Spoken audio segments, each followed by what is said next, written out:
নারী নির্যাতন হয়রানির ঘটনা নতুন বাংলাদেশ বিনির্মাণের সম্পূর্ণ বিপরীত বললেন প্রধান উপদেষ্টা। বিভিন্ন ক্ষেত্রে অবদানের জন্য ৬ জনকে সম্মাননা। নারীর প্রতি সহিংসতা, নারী নির্যাতন প্রতিরোধ করতে হলে, বৈষম্যহীন সুন্দর বাংলাদেশ গড়তে হলে নারীর পাশে দাঁড়ানোর, তাদেরকে সমর্থন জানানোর কোনো বিকল্প নাই। নারী দিবসে মহিলা দলের র্যালি, বহির্বিশ্বে দেশকে অতি রক্ষণশীল হিসেবে পরিচিত করতে গভীর ষড়যন্ত্র চলছে বললেন রিজভী। রাজধানীর বনশ্রীতে রাতে গুলি ছুড়ে ডাকাতি করা সেই স্বর্ণ, টাকা উদ্ধার, অস্ত্রসহ ৬ পেশাদার ডাকাত গ্রেপ্তার জানালেন ডিএমপি কমিশনার। রমজানেও চড়া বিদেশি ফলের বাজার, দেশি ফলে স্বস্তি খুঁজছেন ভোক্তারা। পটুয়াখালীতে তরমুজের বাম্পার ফলনে খুশি কৃষক।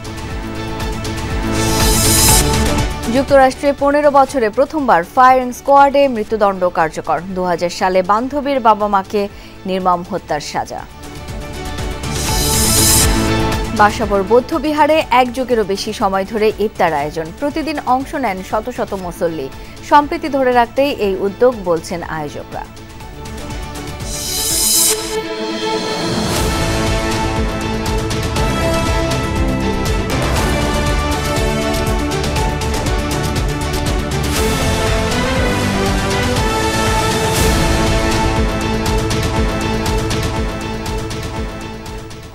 দেখছিলেন শিরোনামগুলো। এছাড়াও দেশ বিদেশের আরো খবর নিয়ে দুপুরের বাংলাদেশে আপনাদের সাথে আছি আমি শাওন দত্ত।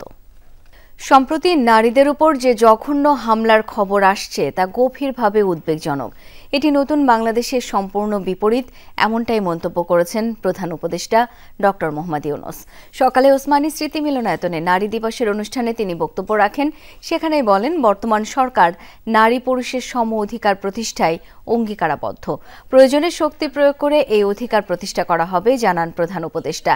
একই সাথে নারী ও শিশুদের নিরাপত্তায় সর্বোচ্চ সজাগ থাকার ব্যাপারেও গুরুত্ব দেন তিনি।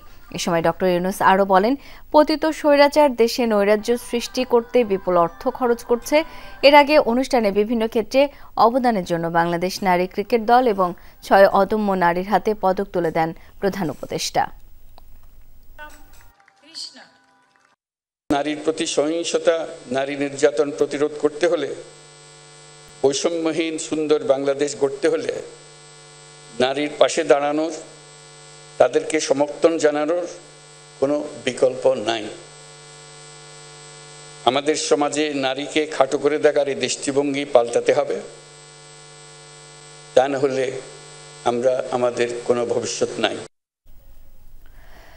নারী হয়রানির মাধ্যমে কিছু লোক দেশকে অন্য জায়গায় নিয়ে যেতে যাচ্ছে, এজন্য সরকারকে কঠোর হওয়ার আহ্বান জানিয়েছেন বিএনপির স্থায়ী কমিটির সদস্য সেলিমা রহমান। আন্তর্জাতিক নারী দিবস উপলক্ষে জাতীয়তাবাদী মহিলা দল র্যালির আয়োজন করে। র্যালিটি বিএনপি অফিসের সামনে থেকে শুরু হয়ে নাইটিঙ্গেল মোড় ঘুরে আবারও নয়াপল্টনে শেষ হয়। এর আগে সংক্ষিপ্ত সমাবেশে সেলিমা রহমান বলেন, নারী নিপীড়নের বিষয়ে সমস্বরে প্রতিবাদ করতে হবে। পরিবার থেকে নারীদের সম্মান দেওয়ার রীতি চালু করার পক্ষে বক্তব্য দেন তিনি।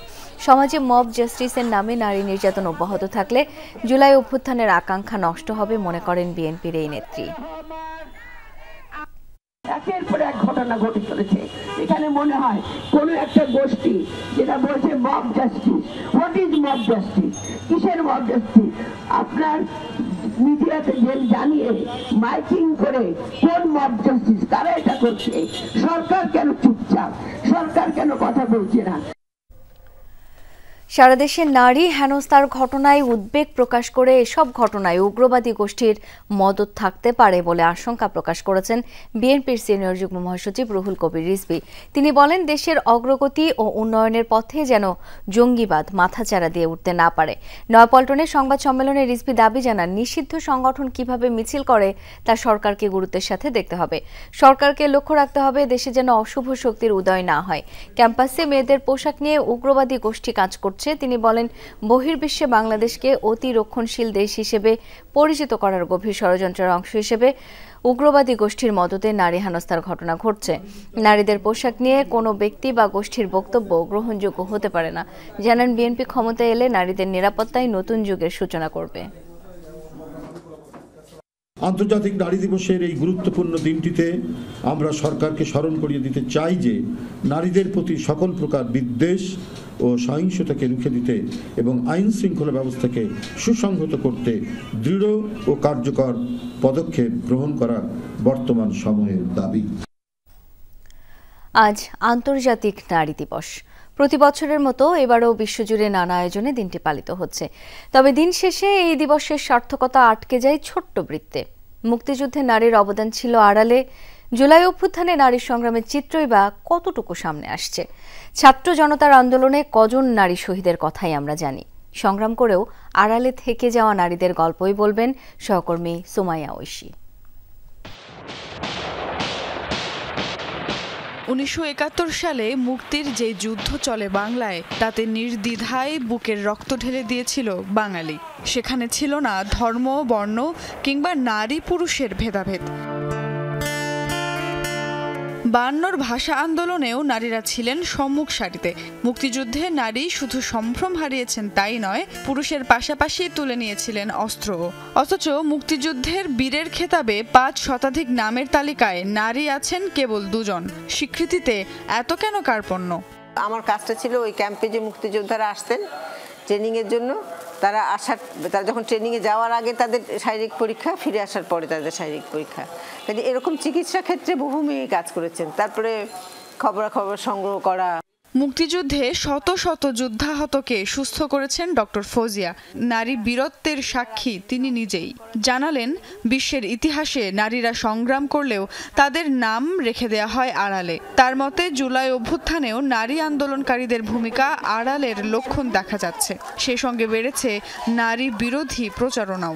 ইতিহাস তো পুরুষ রচনা করে, সেখানে মহিলাদের স্বীকৃতির কথাটা আসে না। এই স্বীকৃতিটা আদায় করে নিতে হয়। 24-এর ক্ষেত্রে তাদেরকে বাদ দেওয়ার লক্ষণ আছে, এখানে সেই লক্ষণটা আমরা দেখতে পাচ্ছি। সেখানে যদি মেয়েরা গার্ড দেয় তাহলে হয়তো এটা হবে না। জুলাই আগস্ট গণ অভ্যুত্থানে নারীদের বিশাল অংশগ্রহণ বাংলাদেশের ইতিহাসে বিরল। হিসেব অনুযায়ী দেশ পুনর্গঠনে নারীদের অংশগ্রহণ হওয়ার কথা ছিল রেকর্ড পরিমাণ। কিন্তু বাস্তবতা কি তাই বলে?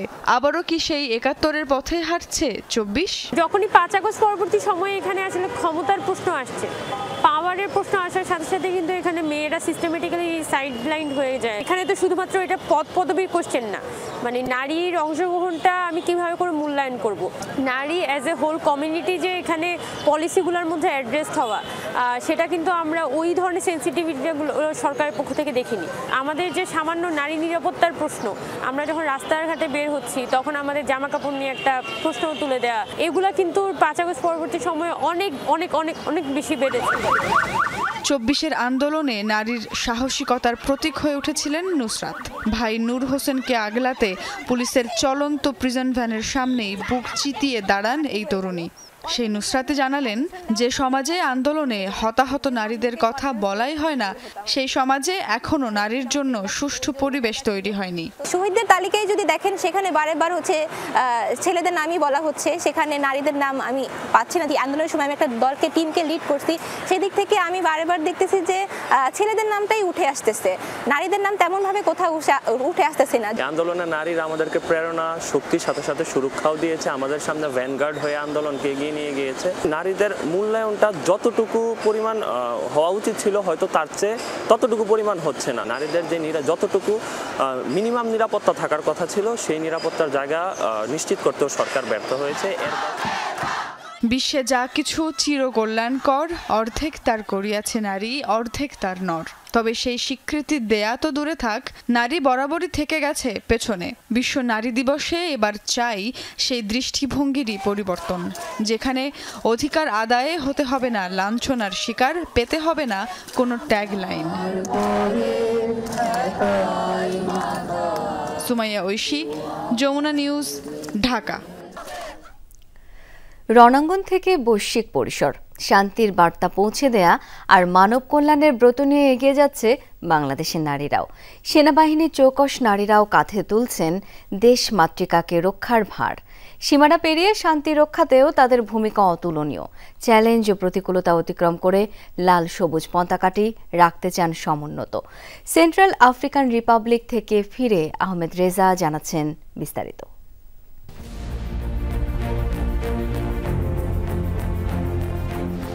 সমরে শান্তিতে সর্বত্র দেশকে এগিয়ে নিতে চ্যালেঞ্জ ও প্রতিকূলতা দায়িত্বের সাথে মোকাবেলা করছেন বাংলাদেশ সেনাবাহিনীর নারী সদস্যরা। দেশের গণ্ডি পেরিয়ে শান্তিরক্ষী মিশনেও দারুণভাবে রাখছেন দক্ষতার স্বাক্ষর। বিশ্ব মানচিত্রে বাংলাদেশকে করছেন গৌরবান্বিত। এখানে আসলে নারী পিসকিপারদের প্রয়োজন অনেক বেশি, যেহেতু একজন নারীর কাছে একজন নারী তার মন খোলামেলা ভাবে সব কথাবার্তা বলতে পারেন। এখানে এসে যে স্বাস্থ্যগত সমস্যাগুলো আমি দেখেছি নারীদের, সেটা দেখে আমি আসলে এটা আমাকে মনে অনেক কষ্ট দিয়েছে। আমার কাছে মনে হচ্ছে যে এই আশ্রমের যে প্রেক্ষাপটে স্বাস্থ্যগত দিক থেকে তাদের আরো অনেক বেশি উন্নতি এবং শিক্ষাগত দিক থেকে আরো বেশি উন্নতির প্রয়োজন। এখানে বহু বিবাহ, তারপর বহু সন্তান, এই প্রথাগুলো রয়েছে। পাশাপাশি তারা খুবই অল্প বয়সে মাতৃত্বের দিকে চলে যায়, যার ফলে দেখা যায় মাত্র 25 বছর বয়সী একজন মায়ের 5 থেকে 6টি বাচ্চা থাকে। তো তারা এমনিতেই দুর্বল থাকে, প্রপার মেডিকেল সাপোর্ট পায় না। আমরা এখানে নিজের দেশের পক্ষ থেকে এসেছি এদেরকে মেডিকেল সাপোর্ট দিতে। ভিন্ন দেশ, অচেনা মানুষ, বিপদসংকুল পরিস্থিতিতে কেমন করে সামাল দেন পেশাদারিত্ব, একই সাথে লাল সবুজের বাংলাদেশকে প্রতিনিধিত্ব করতে কেমন বোধ হয়, জানতে চাওয়া সেই অকুতভয় নারী সদস্যদের কাছে। যুদ্ধবিধ্বস্ত যে দেশগুলোতে পরিবার ও শিশু এবং নারীদের নিরাপত্তা নিশ্চিতকরণ, তাদের স্বাস্থ্য সুরক্ষা এবং যৌন হয়রানিমূলক যে ধরনের সমস্যাগুলো থাকে, এ সকল ক্ষেত্রে বাংলাদেশের নারীরা প্রশংসনীয় অবদান রেখে চলেছে। অ্যাওয়ারনেস প্রোগ্রাম আমরা একটা ক্যাম্পেইন করেছি, এছাড়াও মেডিকেল ক্যাম্পেইন করা হয়েছে। তার মাধ্যমে ইতিপূর্বে উক্ত এলাকায় যত ধরনের যৌন নিপীড়ন এবং চাইল্ড সোলজারিং অথবা শিশুদের যত ধরনের নির্যাতন নিপীড়ন হয়েছিল সন্ত্রাস কার্যক্রমের মাধ্যমে, সেটা আমরা নিরসনের চেষ্টা করেছি এবং আমাদের ডিপ্লয়মেন্টের পরবর্তী সময় থেকে এই পর্যন্ত এখনো পর্যন্ত কোনো ধরনের যৌন নিপীড়ন হয়নি, অর্থাৎ সেটি শূন্যে নেমে এসেছে। পেশাদারিত্বের সাথে মানবিক মূল্যবোধ আর ভালোবাসায় আপন করে নেন বিরোধপূর্ণ অঞ্চলের অধিবাসীদেরও। সেন্ট্রাল আফ্রিকান রিপাবলিকের সংঘাতময় অঞ্চলে যৌন হয়রানি রুখতে সক্রিয় বাংলাদেশ সেনাবাহিনীর নারী সদস্যরা। নারী হিসেবে কখনোই পিছিয়ে থাকবো বা ভয় পেয়ে কোনো কাজ এড়িয়ে যাব, এরকমটা কখনোই হয় না। বরং কাজটাকে আরো ভালোভাবে কিভাবে করা যায়, এটাকে একটা চ্যালেঞ্জ হিসেবে নিয়েই কাজটাকে আমরা শেষ করার চেষ্টা করে থাকি। আমাদের মিশনগুলোতে যেখানে আমাদের সোলজাররা, ফিমেল সোলজার এবং ফিমেল অফিসাররা আছেন, সবাই অত্যন্ত সাহসিকতার সাথে প্রতিটি কাজ অ্যাকমপ্লিশ করে থাকেন। আমরা বাংলাদেশ হোক, বাইরে হোক, মিশনে হোক, যেখানেই হোক, সব জায়গায় আমরা চ্যালেঞ্জগুলোকে অত্যন্ত সক্রিয়তার সাথে কিভাবে মোকাবিলা করা যায় সেই চেষ্টাটাই করে থাকি। চ্যালেঞ্জ নয়, পেশাদারিত্বকে প্রাধান্য দিয়ে দেশকে গৌরবান্বিত এবং মানুষকে ভালো রাখার প্রত্যয়ে এগিয়ে যেতে চায় বাংলাদেশ সেনাবাহিনীর নারী সদস্যরা। নারী মানেই পিছিয়ে থাকা নয়, ভয়কে জয় করে এগিয়ে যাচ্ছে বাংলাদেশের নারীরাও। তারই যেন অনন্য উদাহরণ সেন্ট্রাল আফ্রিকা রিপাবলিকের শান্তিরক্ষী মিশনে কর্মরত এই নারী সদস্যরা, যারা স্থানীয় জনগোষ্ঠীর, বিশেষ করে নারী ও শিশুদের নিরাপত্তা নিশ্চিতে কাজ করছে নিরলসভাবে। Ahmed Reza, Jamuna news, Bangui, Central Africa Republic. মাগুরায় ধর্ষণের শিকার শিশুটির অবস্থা সংকটাপন্ন। তার চিকিৎসায় গঠন করা হয়েছে 4 সদস্যের মেডিকেল বোর্ড, এমনটা জানিয়েছেন ঢাকা মেডিকেলের পরিচালক ব্রিগেডিয়ার জেনারেল মোহাম্মদ আসাদুজ্জামান। শিশুটির গলায় আঘাতের পরিমাণ বেশি, তাই তার শারীরিক সুস্থতার প্রতি গভীর মনোযোগী কর্তব্যরত চিকিৎসকরা। শুক্রবার লাইফ সাপোর্টে নেওয়া হয় শিশুটিকে। 48 ঘণ্টা রাখা হয় পর্যবেক্ষণে। উদ্বেগ উৎকণ্ঠায় দিন কাটছে পরিবারের। শিশুটির মা গণমাধ্যমকে জানিয়েছেন 3 জন মিলে পাশবিক নির্যাতন করেছে। অভিযুক্ত 2 জনকে আটক করা হয়েছে। তাদের আজ আদালতে তোলা হতে পারে, এমনটা জানিয়েছে মাগুরা পুলিশ। স্বজনরা ঢাকায় থাকায় এখনো কোনো মামলা হয়নি। আত্মীয়ের বাড়িতে বেড়াতে গিয়ে বৃহস্পতিবার দুপুরে নির্যাতনের শিকার হয় শিশুটি। পাশবিক নির্যাতনের ফলে আসলে তার যেটুকু ইনজুরি হয়েছে, কিছু ইনজুরি আছে তার পেরিনিয়াল রিজিয়নে, কিন্তু গলার কারণেই তার আসলে এই যে হাইপক্সিয়া হয়েছিল। আমরা 4 সদস্যের একটা মেডিকেল বোর্ড করে দিয়েছি। আজকেই এই মেডিকেল বোর্ড বসবে। রোগীর জন্য যা যা ভালো হয় আমরা চেষ্টা করব। তবে আসলে সে যে স্টেজে চলে গেছে, মানে আমরা আসলে স্পেসিফিক্যালি এখন বলতে পারছি না। মাগুরায় ধর্ষণের শিকার শিশুটির খোঁজ খবর নিতে মায়ের সাথে টেলিফোনে কথা বলেছেন বিএনপির ভারপ্রাপ্ত চেয়ারম্যান তারেক রহমান। এ সময় ভুক্তভোগী পরিবারের সহায়তায় পাশে থাকার আশ্বাস দেন তিনি। আমি তো দোয়াই করি আমার বইটা ফেরত আছে। ইনশাআল্লাহ টেনশন করবেন না, চিন্তা করবেন না, দেশের মানুষ আপনার পাশে আছে। আচ্ছা জি দোয়া করবেন। ইনশাআল্লাহ দোয়া করি ভালো থাকবেন। মাগুরায় শিশু ধর্ষণের প্রতিবাদ এবং দ্রুত ধর্ষণকারীদের দৃষ্টান্তমূলক শাস্তির দাবিতে বিক্ষোভ মিছিল করেছে জাহাঙ্গীরনগর বিশ্ববিদ্যালয়ের শিক্ষার্থীরা। সকালে বিশ্ববিদ্যালয় মাগুরা জেলা ছাত্র কল্যাণ সমিতির শিক্ষার্থীদের উদ্যোগে এই মিছিল ও সমাবেশের আয়োজন করা হয়। শহীদ মিনার প্রাঙ্গণ থেকে শুরু হয়ে আশপাশের এলাকা প্রদক্ষিণ করে মিছিলটি। এরপর সমাবেশে মাগুরায় শিশু ধর্ষণের তীব্র প্রতিবাদ জানান বিক্ষোভকারীরা। সেই সাথে জড়িতদের দ্রুত দৃষ্টান্তমূলক শাস্তি নিশ্চিতে সরকারের প্রতি আহ্বান জানানো হয়।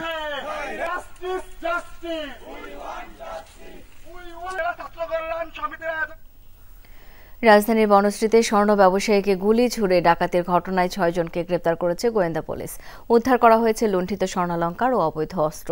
বাকি একজনকে ধরতে অভিযান চলছে জানান ডিএমপি কমিশনার। দুপুরে ডিএমপি মিডিয়া সেন্টারে এক ব্রিফিংয়ে এমনটা জানান ডিএমপি কমিশনার শেখ মোহাম্মদ সাজ্জাদ আলী। জানান 2 রাউন্ড গুলিসহ অস্ত্র, স্বর্ণালংকার ও নগদ টাকা, ডাকাতির কাজে ব্যবহৃত মোটরসাইকেল উদ্ধার করা হয়েছে। আটককৃতরা পেশাদার ডাকাত বলেও জানান তিনি। গত 23 ফেব্রুয়ারি রাতে বনশ্রীতে স্বর্ণ ব্যবসায়ী আনোয়ার হোসেনকে বাড়ির সামনে গুলি ছুড়ে 200 ভরি স্বর্ণালংকার ও নগদ টাকা ছিনিয়ে নেয় ডাকাত দল। গুরুতর আহত অবস্থায় তাকে সেদিন ঢাকা মেডিকেল কলেজ হাসপাতালে ভর্তি করা হয়।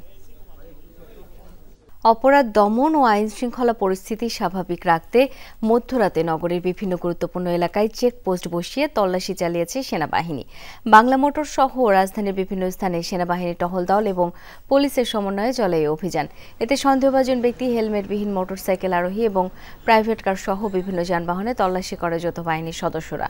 এ সময় বৈধ কাগজপত্র, হেলমেট ও ড্রাইভিং লাইসেন্স না থাকায় বেশ কয়েকজনের বিরুদ্ধে মামলা ও জরিমানা করে পুলিশ। অনেকে সতর্ক করে ছেড়ে দেওয়া হয়। সবাইকে আইন মেনে চলার আহ্বান জানিয়ে পুলিশ বলছে, নিয়মিত এমন তল্লাশি ও টহল কার্যক্রমের ফলে অপরাধ প্রবণতা কমবে।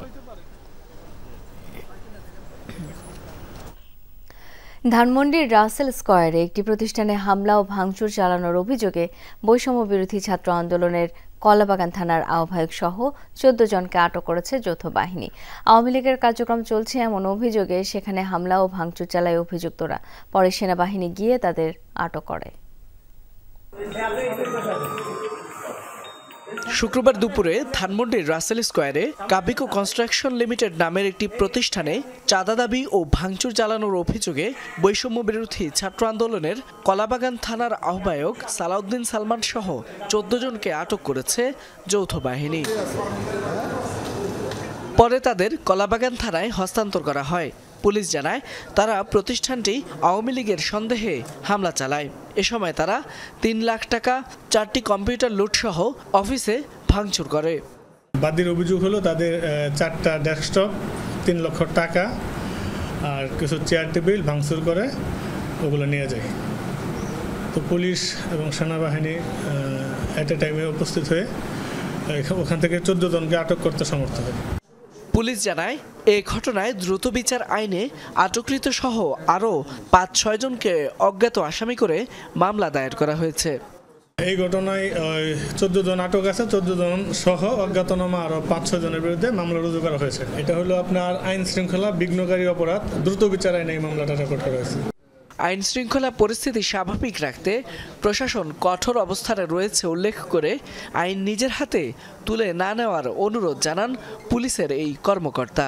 আইন নিজের হাতে তুলে নেবে না, যে কোনো প্রকার তথ্য থাকলে অবশ্যই আইন শৃঙ্খলা বাহিনীকে আপনারা অবগত করবেন। ফয়সাল মাহমুদ, যমুনা নিউজ, ঢাকা। মিরপুরের এক মাদ্রাসা ছাত্রকে বেধড়ক পিটিয়েছে একই প্রতিষ্ঠানের কয়েকজন ছাত্র। গচ্ছিত টাকা দিতে রাজি না হয় প্রায় 1.5 ঘন্টা ধরে পিটিয়ে গুরুতর জখম করা হয় জমজমকে। মাদ্রাসা কর্তৃপক্ষ শুরুতে ঘটনা ধামাচাপা দেওয়ার চেষ্টা করলেও জেনে যায় ভুক্তভোগী শিক্ষার্থীর পরিবার। মঙ্গলবার রাতের এই ঘটনায় রূপনগর থানায় মামলা হয়েছে শুক্রবার রাতে। বিস্তারিত সহকর্মী তাজনুর ইসলামের রিপোর্টে। মঙ্গলবার রাত 8টা কয়েকজন সিনিয়র এসে টাকার জন্য চাপ দিতে থাকে মাদ্রাসা ছাত্র জমজমকে। তবে তা দিতে রাজি না হলে শুরু হয় মারধর। পালাক্রমে 8ম শ্রেণীর 3 জন মিলে পেটায় 4র্থ শ্রেণীর ওই ছাত্রকে। নির্যাতনের পরের ছবি এটি। আঘাতের প্রতিটি চিহ্ন স্পষ্ট পিঠে। এ ঘটনায় গুরুতর অসুস্থ হয়ে পড়ে মিরপুরের তানজিমুল উম্মাহ হিফজ মাদ্রাসার আবাসিক শিক্ষার্থী জমজম।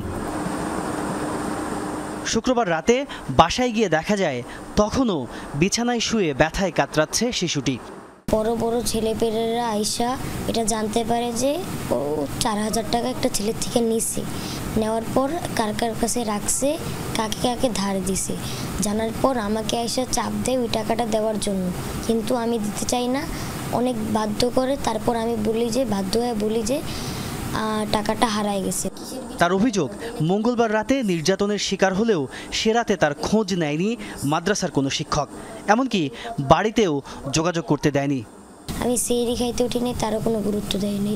সকালবেলা যখন আমি উঠি নিয়ত করে রোজা রাখছিলাম, তারপর আমার রোজা 10টার দিকে তারা ভাঙ্গায়, মানে অফিস কর্তৃপক্ষ, ভাইস প্রিন্সিপাল স্যার। আমার রোজা ভাঙ্গানোর পর খালি 1 গ্লাস পানি খাওয়ার পর আমাকে একটা নাপা ট্যাবলেট খাওয়ায়। নির্মম এই ঘটনার দৃষ্টান্তমূলক বিচার চায় জমজমের পরিবার। এই ছেলেটার আমরা খুব শখ করে হাফেজ বানাবই আকাঙ্ক্ষা নিয়ে মাদ্রাসায় দিছি। কোনো মার সন্তান সবাই কিন্তু শিক্ষার জন্যই পাঠায়, কিন্তু এরকম মার খাওয়ার জন্য পাঠায় না। দৃষ্টান্তমূলক শাস্তি চাই যে বাংলাদেশের ইতিহাসে এটা একটা হয়ে থাকুক। আবাসিক ছাত্রের ওপর নির্যাতনের ঘটনায় অবহেলার কথা স্বীকার করে নেন তানজিমুল উম্মাহ মাদ্রাসার শিক্ষকরা। তারা বলেন, ঘটনা জানাজানি হওয়ার পর দায়িত্বে অবহেলা করা ভাইস প্রিন্সিপালকে বরখাস্ত করেছে কর্তৃপক্ষ। ছাত্ররা এমন সময় এই কাজটা করছে রেস্টের টাইমে, কিন্তু আমার কথা হলো আমরা আমাদের যেটা ভুল ছিল, হ্যাঁ আমরা গাফলতি করছি একটু, এটা তো আমরা ভুল স্বীকার করছি। যারা মারামারি করছে বা যে সকল স্টুডেন্ট এদেরকে হলো টিসি দিয়ে দিছি এই, আর ওনাদের দাবি জানাইছিল আমাদের এ ঘটনায় শুক্রবার রাতে রূপনগর থানায় 3 জনের নামে মামলা করেছে নির্যাতনের শিকার শিশুটির পরিবার। আইনি ব্যবস্থা নেওয়ার কথা জানিয়েছে পুলিশ। তাজনুর ইসলাম, যমুনা নিউজ, ঢাকা। রমজানে বেড়েছে বিদেশি ফলের দাম। রোজার আগে দামের যে উত্তাপ ছড়িয়ে পড়েছিল তা এখনো কমেনি।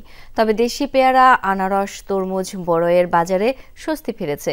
যদিও ডাব ও বেলের দাম বেশ চড়া। দোকানিরা বলছেন, আমদানি করা ফলের দাম বাড়ায় বেচাকেনা বেশ কমেছে।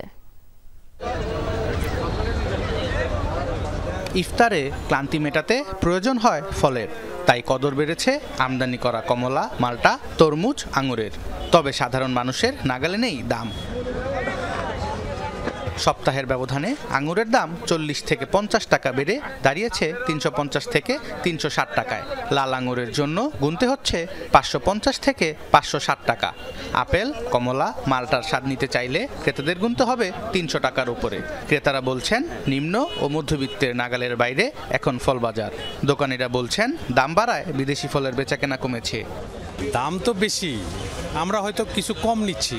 আগে 2 কেজি নিতাম, এখন 1 কেজি নিব বা হাফ কেজি নিব। গতকালকে আঙ্গুরের রেট ছিল 300 টাকা, 320 টাকা। গ্রিন আঙ্গুর, সাদা আঙ্গুর যেটা বলা হয়, সেটা আজকে 350 টাকা, 70 টাকা কেজি। 1 কেজি আপেল মনে করেন যে 250 টাকা, সেই আপেল এখন কিনতে লাগছে আমাদের 350 টাকা। সবুজ আপেলের দামটা এখন বাড়তির দিকে আসছে।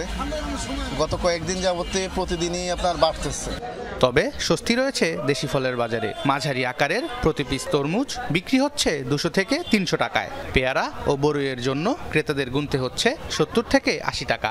আনারসের দাম বেশ কম, তবে স্বস্তি নেই ডাব ও বেলের বাজারে। উনি চাইতে আছে বুঝে 800-900 টাকা, এরপরে হলো লাস্টে ওই 3টা বেল নিলাম গিয়ে 500 টাকা দিয়ে। ডাবের দাম পরিমাণ প্রায় 20 টাকা 30 টাকা করে বাড়ছে। আগে আসলে আপনার 100 টাকা 80 টাকা, এখন 130 টাকা 120 টাকা। পেয়ারা 80 টাকা, বেল একটা আছে 120 টাকা, আর একটা আছে 500 টাকা। তরমুজ পিস বেশি ভাইজান 250 টাকা 220 টাকা, বড়টা 250, ছোটটা 220। ফল আমদানিতে সম্পূরক শুল্ক কমিয়ে আনার দাবি জানিয়েছেন ব্যবসায়ীরা। সোবহান চৌধুরী, যমুনা নিউজ, ঢাকা। মিষ্টি সুস্বাদু ফল হিসেবে তরমুজের জুড়ি মেলা ভার। রমজানে ইফতারের টেবিলে চাহিদাও থাকে বেশ। দেশের বিভিন্ন স্থানে মাঠ থেকে বাজারে উঠতে শুরু করেছে তরমুজ। পটুয়াখালীতে বাম্পার ফলনে খুশি কৃষক ও ব্যবসায়ীরা। ডিসেম্বরে আমন ঘরে তোলার পর জানুয়ারি থেকেই তরমুজের আবাদ শুরু করেছেন উপকূলের চাষিরা। এপ্রিল থেকে শুরু হয় বিক্রি। রোজায় ইফতারে তৃষ্ণা মেটাতে তরমুজের ব্যাপক চাহিদা থাকে, আর তাই কৃষকরা এবার ডিসেম্বরেই আগাম তরমুজ আবাদ করেছেন। গলাচিপার, রাঙ্গাবালী ও কলাপাড়া উপজেলায় চাষ হয়েছে ফ্লাশ জাতের তরমুজ। 2.5 থেকে 3 মাসের মধ্যেই ফলন উঠেছে। ক্ষেত থেকে প্রতি হেক্টর জমির তরমুজ 5 থেকে 8 লাখ টাকায় সংগ্রহ করছেন ব্যাপারীরা, যা খুচরা বাজারে বিক্রি হচ্ছে 10 থেকে 12 লাখ টাকায়। গত বছর আমরা যে তরমুজ দিয়েছিলাম অনেক সময় চাঁদা দিতে হয়েছে, এবং যারা গাড়ি নামাইছে তাদের কাছ থেকে আমরা চাঁদাটা নেওয়া হয়েছে, যারা টলার তাদেরও চাঁদা দেওয়া হয়েছে, এবং চাষি যারা জমির মালিক তাদেরও কি অনেক টাকা দেওয়া হয় এবং চাষাবাদ করতে হয়েছে। এখানকার যাতায়াত ব্যবস্থা ভালো করে সরাসরি যদি আমরা মালটা নিতে পারি তাহলে আমাদের তরমুজটা কিনে লাভবান হতে পারবো এবং কৃষকরাও লাভবান হতে পারবো। এবছর কোনো দুর্যোগ নাই এবং অনেক গাছ গত বছর মারা গেছে, কিন্তু এবছর ক্ষেতে যে পরিস্থিতি দেখি গাছের কোয়ালিটি ভালো, ফলের কোয়ালিটি ভালো এবং বেচা বিক্রিও ভালো। দালাল চক্রের দৌরাত্ম্য নিয়ন্ত্রণে মাঠ তদারকি করছে উপজেলা প্রশাসন। সেই সাথে কৃষি উপকরণ বিতরণ ও নিয়মিত কারিগরি সহায়তা দিচ্ছে কৃষি বিভাগ। কোনো কোনো ক্ষেত্রে দেখা যায় যে দালালদের দৌরাত্ম্যের কারণে কৃষকরা হয়রানির শিকার হয়, তাদের কাছে বেশি টাকা দাবি করে। উপজেলা প্রশাসন এবং ভূমি অফিসের দ্বারস্থ হলে ইনশাআল্লাহ তারা ব্যবস্থা নেবে। এবছরে মাঠের অবস্থা খুবই ভালো, রোগ পোকামাকড় আক্রমণ একদম নাই বললেই চলে, এবং কৃষকদেরকে প্রয়োজনীয় কৃষি উপকরণ সঠিক সময় সরবরাহ দেওয়া সম্ভব হয়েছে, এবং কৃষি বিভাগ কর্তৃক মনিটরিং এবং কারিগরি সহায়তা পর্যাপ্ত ছিল বিধায় এবারে মাঠের অবস্থা খুবই ভালো। প্রত্যন্ত এলাকার নৌ ও সড়ক পথে চাঁদাবাজি নিয়ন্ত্রণে কাজ করছে আইন শৃঙ্খলা বাহিনীও। কোনোভাবে কোনো চাঁদাবাজি ইস্যু বা তাদের যেটা প্রভাব পড়বে প্রাইসের ক্ষেত্রে, এই ক্ষেত্রেই হবে। আমাদের ট্রাফিক পুলিশও আমরা বলে দিচ্ছি যে কোনো ট্রাক রাস্তাঘাটে এই তরমুজের ট্রাক চেকিংয়ের জন্য আটকানো হবে না, ডিরেক্টলি এটা চলে যাবে আর কি। এবার জেলার 28,500 হেক্টর জমিতে তরমুজ চাষ হয়েছে। চলতি মৌসুমে প্রায় 3,000 কোটি টাকার তরমুজ বিক্রির লক্ষ্যমাত্রা নির্ধারণ করেছে কৃষি বিভাগ। সাবরিনা লিজা, যমুনা নিউজ। রমজানের দ্বিতীয় সপ্তাহে এসে জমজমাট ঈদ বাজার। দক্ষিণ এশিয়ার বৃহত্তম শপিং মল যমুনা ফিউচার পার্কের ঈদ বাজারের খবর জানবো সহকর্মী সুমাইয়া ঐশীর কাছ থেকে। ঐশী, কেমন দেখছেন ক্রেতা সমাগম?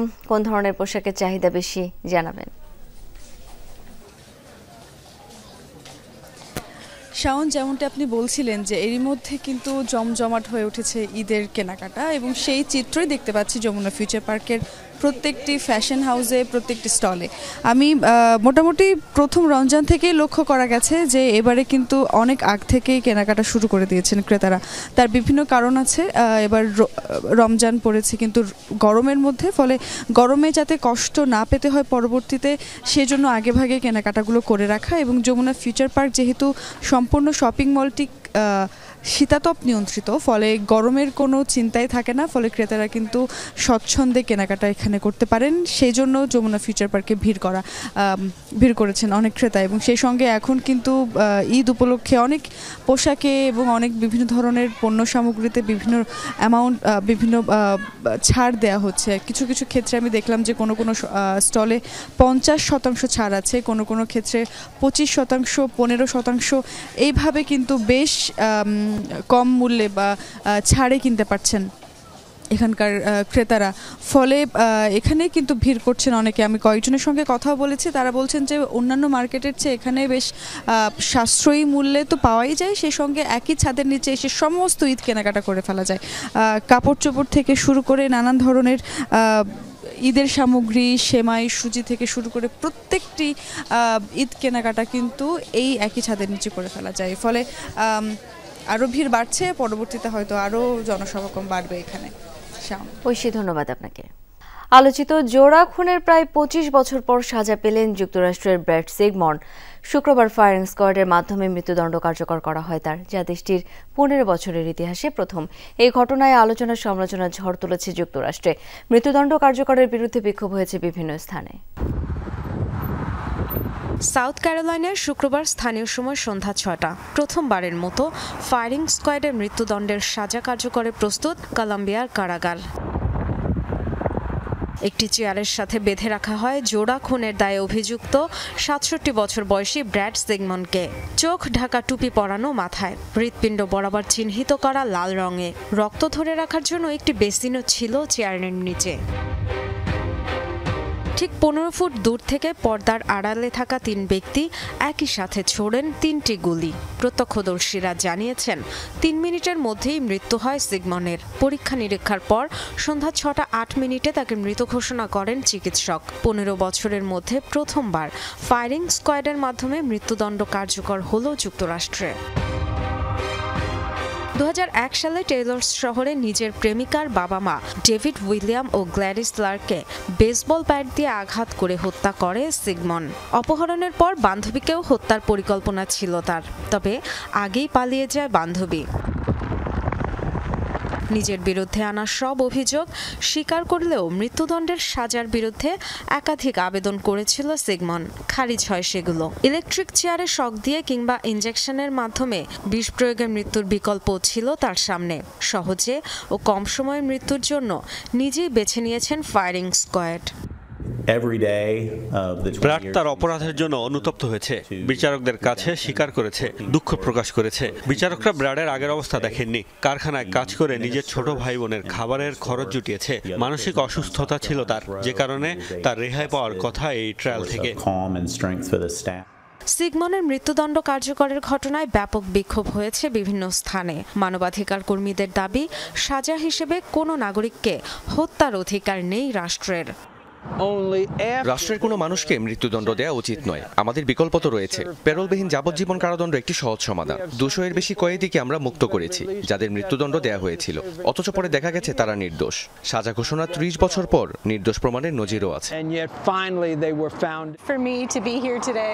আমি মানুষের বেঁচে থাকার পক্ষে। ঈশ্বরের সৃষ্টি, জীবের স্বাভাবিক মৃত্যুর অধিকার আছে। জনগণের নামে রাষ্ট্রীয় হত্যাকে সমর্থন করি না। যুক্তরাষ্ট্রে 1977 সাল থেকে এ পর্যন্ত 3টি মৃত্যুদণ্ড কার্যকর হয়েছে ফায়ারিং স্কোয়াডের মাধ্যমে, 3টি ইউটা রাজ্যে। Dorothy দাস্ট্রিন, Jamuna news. 1 কিংবা 2 নয়, টানা 13 বছর ধরে শত শত রোজাদারদের মাঝে ইফতার বিতরণ করছে বাসাবর বৌদ্ধ ধর্মরাজিক মহাবিহার। দুস্থ থেকে উচ্চবিত্ত যে কেউই নিতে পারবেন এই ইফতার। বৌদ্ধবিহার কর্তৃপক্ষ বলছে, ধর্মীয় সহাবস্থানের রীতি হিসেবেই তাদের এমন উদ্যোগ। রাজধানীর বুকে ব্যতিক্রমে ইফতার আয়োজনের খবর জানাচ্ছেন মনিরুল ইসলাম। বাংলাদেশে হয়তো এমন চিত্র আর খুঁজে পাওয়া যাবে না। বৌদ্ধ বিহারে চলছে ইফতার বিতরণের আয়োজন।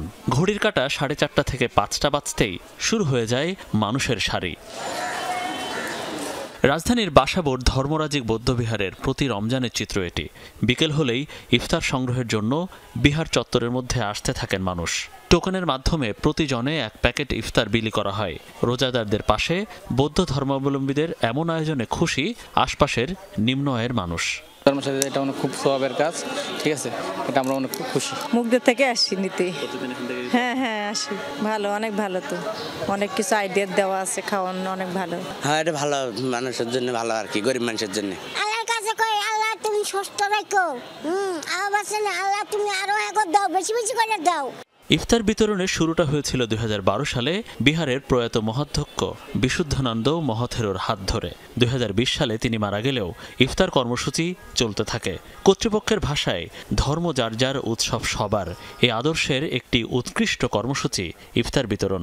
নবীজি বলেছেন যে সবথেকে ভালো কাজ হচ্ছে মানুষকে খাওয়ানো, অভুক্তকে খাওয়ানো, যেটা করলে সরাসরি আল্লাহর সান্নিধ্য পাওয়া যাবে। মানে রোজার সময়ে আমাদের এই যে ছোট্ট একটা উপহার, এটাও অনেক বড় কিছু। আমরা সেখানেই আমাদের পরিতৃপ্তি, আর কিছু না। দুস্থ মানুষ আছে যে রমজান মাসের মধ্যে অনেকে ইফতার করতে পারে না, অনেকে বিভিন্ন বাসা বাড়ি বা বিভিন্ন জায়গায় যায়, কিন্তু অনেকে দেখা যায় তিরস্কার হয় বা এই হয় সেই কারণে বিশেষ করে আমাদের এই উদ্যোগ। প্রতিটি ধর্মই শান্তির বাণী পৌঁছে দেয়। শান্তি প্রতিষ্ঠার একটি বড় মাধ্যম মানব সেবা। মানুষের পাশে দাঁড়ানোতে প্রয়োজন হয় না কোনো ধর্মীয় পরিচয়ের। সব ধর্মের উপাসনালয়ে মানব সেবা কর্মসূচি বাড়ানো গেলে ধর্মীয় হানাহানি কমবে বলে মত আয়োজকদের। মনিরুল ইসলাম, যমুনা নিউজ, ঢাকা। দুপুরের বাংলাদেশের প্রথম ঘন্টা থেকে আমি শাওন দত্ত বিদায় নিচ্ছি। পরের ঘন্টার খবর নিয়ে ফিরবেন সহকর্মী জান্নাতুল কলি। সঙ্গে